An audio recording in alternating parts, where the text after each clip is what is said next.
평안하십니까? 2021년 3월 16일 아침 묵상을 시작하겠습니다. 오늘 읽으실 성경은 출애굽기 25장에서 27장의 말씀입니다. 우리 함께 기도합니다. 사랑과 은혜가 풍성하신 하나님 아버지, 이 시간 우리가 말씀 앞에 모입니다. 기도에 무릎을 꿇습니다. 함께 말씀을 듣고 또 묵상할 때에 성령 하나님께서 우리로 그 말씀의 의미를 깨닫게 하옵소서. 그 말씀을 붙잡고 기도할 때에 하나님 기도 가운데 우리에게 위로와 소망 주시옵소서. 오직 하나님의 은혜를 구합니다. 예수 그리스도의 이름으로 기도하옵나이다. 아멘.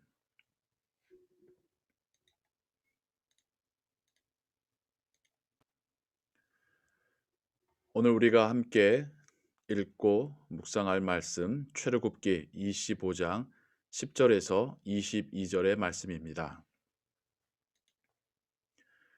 그들은 조각목으로 궤를 짜되 길이는 2규빗 반, 너비는 1규빗 반, 높이는 1규빗 반이 되게 하고 너는 순금으로 그것을 쌓되 그 안팎을 쌓고 위쪽 가장자리로 돌아가며 금테를 두르고 금고리 넷을 부어 만들어 그 네 발에 달되 이쪽에 2고리 저쪽에 2고리를 달며 조각목으로 채를 만들어 금으로 싸고 그 채를 궤 양쪽 고리에 꿰어서 궤를 매게 하며 채를 궤의 고리에 꿰인 대로 두고 빼내지 말지며 내가 네게 줄 증거판을 궤 속에 둘지며 순금으로 속죄소를 만들되 길이는 2규빗 반, 너비는 1규빗 반이 되게 하고 금으로 그룹 둘을 속죄소 두 끝에 쳐서 만들되 한 그룹은 이 끝에 또 한 그룹은 저 끝에 곧 속죄소 두 끝에 속죄소와 한 덩이로 연결할지며 그룹들은 그 날개를 높이 펴서 그 날개로 속죄소를 덮으며 그 얼굴을 서로 대하여 속죄소를 향하게 하고 속죄소를 궤 위에 얹고 내가 네게 줄 증거판을 궤 속에 넣으라. 거기서 내가 너와 만나고 속죄소 위 곧 증거궤 위에 있는 두 그룹 사이에서 내가 이스라엘 자손을 위하여 네게 명령할 모든 일을 네게 이르리라. 이것은 하나님의 말씀입니다. 여러분들 오늘부터 언약궤회부터 시작해서 또 진설병, 등대, 그리고 번제단, 성막, 또 내일에는 제사장, 이렇게 출애굽기에 나와 있는 여러 가지 규정들에 대해서 또 이러한 제사와 관련된 물품들에 대해서 설명을 듣게 될 겁니다. 정말 어렵고 말만 들어서는 이해하기 힘든 그런 내용들입니다. 그래서 제가 몇 장의 사진을 준비해 봤습니다. 이거는 상상도입니다. 하나님의 언약궤에 대한 상상의 그림인데요.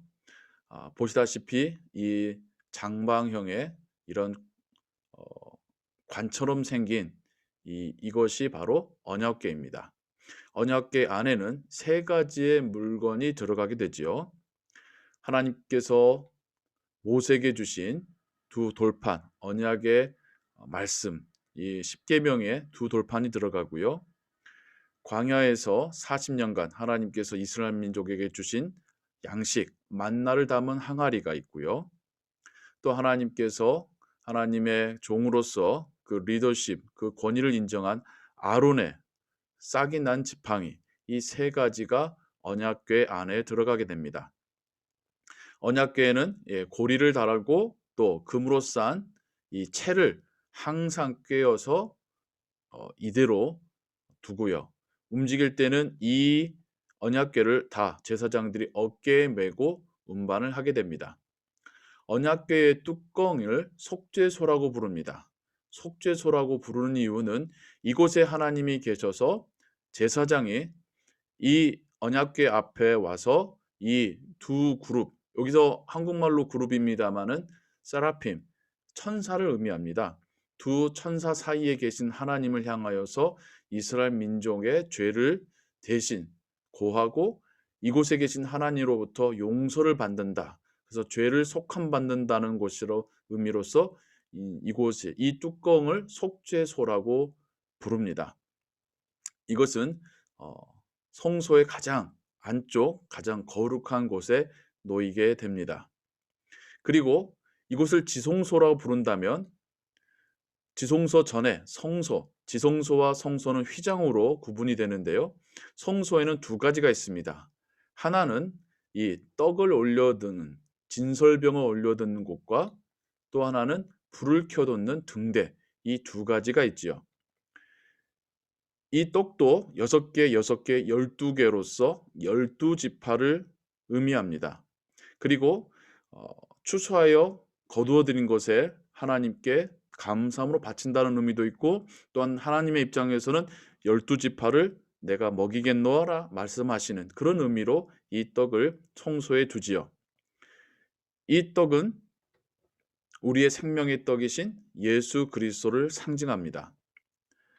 이 속죄소에 계신 하나님이 성부의 하나님이시라면 떡은 성자 예수님을 상징하고요.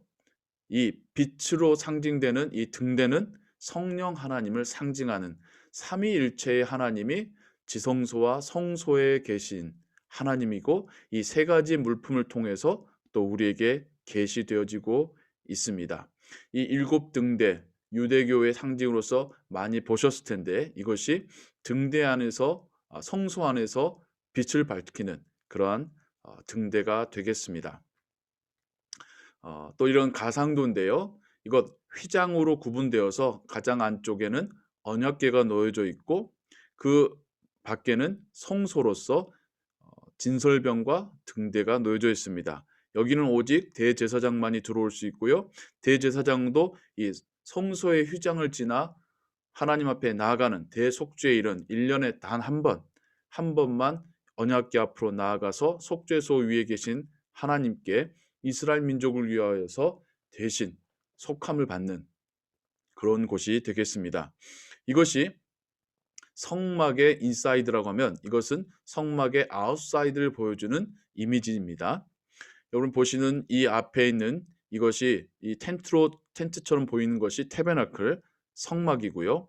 이 성막은 이 펜스로 천으로 만든 펜스로 둘려져 있습니다. 이 펜스 안이 콜트야드, 그래서 성전 뜰이, 이후에는 성전이 됐을 때는 성전의 뜰이 되고 지금은 성막의 뜰이 되는 그곳입니다. 이곳에 가장 대표적인 효용은 번제단에서 하나님께 그 제물을 불태워서 향기를 올려드리는 것이죠. 보시면 이 번제단의 오른쪽에 있는 이곳이 가축을 도살할 곳입니다. 이게 북쪽 방향이고요. 그리고 이 성막의 문은 동쪽을 향하고 있습니다. 그리고 뒤에 보이는 이 큰 보울이 물을 담아두는 물두멍입니다. 그래서 속죄를 하고 짐승을 씻을 때 쓸 물들이 여기에 담겨져 있지요.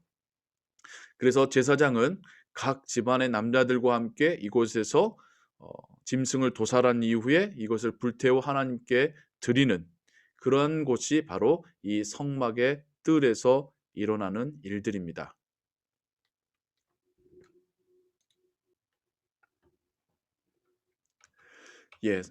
이런 이미지 파일로 보시니까 조금 더 이해가 되셨는지요? 오늘 우리는 25장부터 27장을 통하여서 성막 안에 있었던 지성소에 있는 언약궤, 또한 성소에 있는 진설병을 두는 상과 또 등잔대, 그리고 성막 뜰에 있는 번제단, 또 성막을 둘러싸고 있는 그 펜스, 이러한 이야기들을 성경을 통하여서 읽고 보시게 되실 겁니다. 이 아침에는 여러분들과 함께 그것의 대략적인 의미를 함께 살펴보고자 하는데요.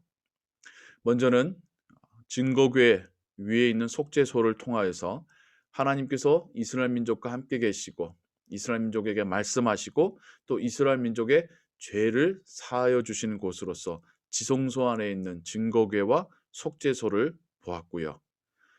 또 계속해서 여러분들 읽으실 성경 가운데서는 진설병, 12덩어리의 떡으로서의 진설병을 보시게 될 겁니다.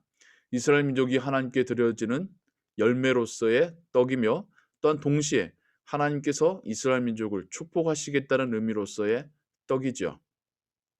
이 떡은 영원한 생명의 떡이 되실 예수 그리스도를 상징합니다. 그리고 또한 성소안을 밝히는 등대를 보셨습니다. 올리브유를 찍어 만든 순결한 기름으로 밤낮으로 그곳에 불을 밝히는 등대입니다. 이 등대는 예수 그리스도의 말씀 사역과 함께 세상에 빛이 되는 빛을 발하시는 성령 하나님으로서 우리가 그 모습을 이해해 볼 수 있겠습니다. 그러면서 또한 지성소와 성소를 휘장하는 구분하는 그 베일로스의 휘장을 또한 보셨는데요. 이곳은 대제사장이 1년에 단 한 번만 지나갈 수 있다고 말씀드렸죠. 그러나 이 휘장이 예수님께서 십자가에 달려 돌아가실 때에 찢어졌다라고 성경이 기록하고 있습니다. 휘장의 찢어짐은 양쪽에서 말들이 잡아당겨도 찢어지지 않을 정도로 굳건했었던 그 휘장이 찢어짐으로 인해서 대제사장만이 아니라 그 누구도 예수 그리스도를 영접한 자는 하나님께 직접 나아가 그분을 예배하고 그분께 죄 용서 받을 수 있다라고 하는 상징적인 의미를 가지게 된 겁니다. 그리고 성막의 뜰의 모습에서 우리는 교회의 모습을 보게 됩니다. 성막의 지성소와 성소가 삼위 하나님을 보여준다면 성막의 뜰은 오늘날의 교회를 보여줍니다. 특별히 번제단에서 드려지는 그 향기로운 냄새와 또 연기는 교회의 예배를 통해서 하나님께 올려드려지는 찬양과 그 예배, 또 예배 가운데 드려지는 향기로운 예물을 상징하는 것이고요. 또 성막을 둘러싸고 있는 울타리는 교회가 세상과는 구별된 모습이지만 또한 동시에 하나님께로 나아오는 자를 받아주고 함께 천국 백성이 되는 뜰로서의 교회를 우리에게 보여주고 있습니다. 이렇듯 성막과 성막의 뜰이 삼위 하나님과 또 그분을 세상 가운데 보여주는 교회의 모습을 상징적으로 담고 있다는 것을 여러분 보실 수 있겠습니다. 이렇듯 구약 성경에 있는 이러한 예법들이 또한 이런 기구들이 제사에 관련된 서술들이 단지 그것만의 의미가 있는 것이 아니라 더 나아가서 하나님과 또 구원과 교회와 백성들에 대한 이야기들을 담고 있습니다. 여러분들과 함께 그냥 읽으면 어려울 출애굽기지만 그러한 상징적인 의미들을 함께 발견해 가면서 읽을 때에 구약의 기록이 단지 예전의 기록이 아니라 오늘날 우리를 향하여서도 여전히 말씀하시는 하나님의 메시지 될 줄로 믿습니다. 오늘도 우리는 하루의 삶을 살아갑니다. 이제 우리에게 교회는 한 장소로서의만의 의미를 가지고 있는 것이 아닙니다. 하나님이 임재하시고 통치하시고 그분의 백성된 우리가 하나님의 명령으로 살아가는 그 삶의 모든 영역이 교회입니다. 여러분들이 나가서 일하시는 일터가 교회가 되는 것이고 여러분 그곳에서 하나님을 예배하는 것입니다. 오늘의 하루의 삶이 예배자로서의 삶 되시기를 축복합니다. 오늘의 삶을 통하여 하나님이 영광 받으시고 또 오늘 여러분의 삶을 통하여 하나님이 그 복음이 이 세상 가운데 한 번 더 선포되어지고 보여지는 오늘 하루가 되기를 주님의 이름으로 축원합니다. 기도하겠습니다. 하나님 아버지, 성막과 그 뜰을 통하여서 하나님께서는 삼위 하나님과 주님의 몸된 교회를 구약 가운데 말씀하셨습니다. 그 메시지가 예수 그리스도를 통하여서 이루어졌고 오늘날 우리에게는 그 영적인 의미가 성경을 통하여서 또 우리의 구원을 통하여서 확증되었습니다. 이젠 우리가 작은 교회가 되어 세상에 나아가 일하고 사람들을 만날 때에 하나님의 자녀로서 그리스도의 제자로서 살게 하시고 우리의 모습이 세상 가운데 하나님의 나라를 보여줄 수 있는 그런 증거자로서의 삶 되게 하여 주옵소서. 오늘 우리와 함께 하실 것을 믿사옵고 예수 그리스도의 이름으로 기도하옵나이다. 아멘. 주기도문 고백합니다. 하늘에 계신 우리 아버지여, 이름이 거룩히 여김을 받으시오며 나라의 임하옵시며 뜻이 하늘에서 이룬 것 같이 땅에서도 이루어지이다. 오늘날 우리에게 일용할 양식을 주옵시고 우리가 우리에게 죄진 자를 사하여 준 것 같이 우리 죄를 사하여 주옵시고 우리를 시험에 들게 하지 마옵시고 다만 악에서 구하옵소서.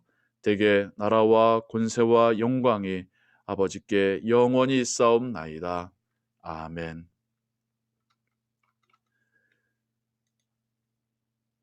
기도 찬양에 맞춰서 기도하신 이후에 또 오늘 하루의 삶으로 계속해서 나아가시고 또 하나님의 은혜로 살아가시는 오늘 하루 되시기 바랍니다.